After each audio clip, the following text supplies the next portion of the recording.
Hello everyone, কেমন আছো সবাই? আবার চলে এলাম একটা নতুন ভিডিও নিয়ে।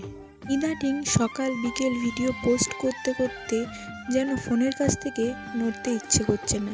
একটা করে কাজ করছি আর কিছুক্ষণ পরপরই ফোনটা এসে চেক করছি যে কোন ভিডিওতে কতটা ভিউজ হলো বা তোমরা কোন ভিডিওতে কতগুলো কমেন্ট করলে। প্রত্যেকটা কমেন্টেরই রিপ্লাই দেওয়ার চেষ্টা করছি। যখন দেখছি যে ভিডিওতে তেমন একটা ভিউজ নেই, খুব বেশি কমেন্ট নেই, তখনই মনটা খারাপ হয়ে যাচ্ছে।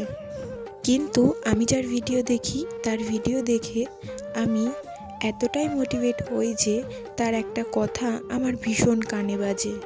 কেননা সে তার বেশিরভাগ ভিডিওতেই সবসময় একই কথা বলে যে তোমার কাজ তুমি চালিয়ে যাও, তুমি কারোর কথা ভেবো না, ভিউজের কথা ভেবো না, নিজের জন্য ভিডিও বানাও, তোমাকে যারা ভালোবাসে তুমি তাদের জন্য ভিডিও বানাও।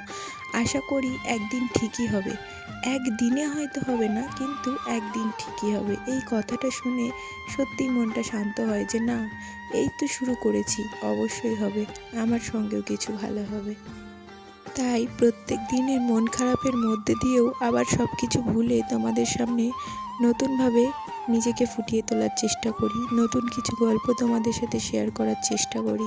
এতটা ব্যস্ততার মধ্যেও টাইম মতন একটু ভিডিওটা পোস্ট করার চেষ্টা করি। জানি পুরোটা টাইম মতন হয় না, কিন্তু যেটুকু পারি অবশ্যই টাইম মেনটেন করার চেষ্টা করি। আর যখনই সব দিক থেকে ক্লান্ত হয়ে পড়ি, খুব ভাবনায় ডুবে যায়, তখনই আমার প্রিয় মানুষের একটা কথা আমার খুব বেশি করে মনে পড়ে যায়। আমি যখনই বেশি চিন্তা করতাম, সে আমাকে একটা কথাই এসে বলতো। এই কথা হয়তো অনেকেই শুনেছো, সেও আমাকে এই একই কথা বলতো যে ভাবছো বসে চলবে কিসে, তুমি ভাববার কে, ভাববার যিনি ভাবছেন তিনি, তুমি ভাবো তাকে। তাই তার কথাই ভেবে আমি আবার নিজের মতন নিজের কাজটুকুকে ভালোভাবে করার চেষ্টা করি।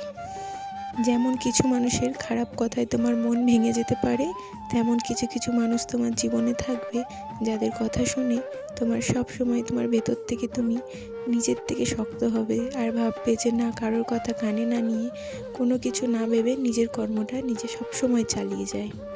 দেখো, তোমাদের সাথে গল্প করতে করতে সকালের সব বাসি কাজ সেরে তাড়াতাড়ি স্নান করে ছেলেকে স্কুলের জন্য রেডি করাতে চলে এসেছি। রেডি হয়েও গেছে, ওর সঙ্গে একটু গল্প করছি। ওকে এখন খাওয়া দাওয়া করিয়ে স্কুলে পাঠিয়ে দেব। তারপরে আমার একা একা সময় কাটবে, ওর চিন্তায় সময় কাটবে যে ছেলেটা কখন বাড়ি আসবে।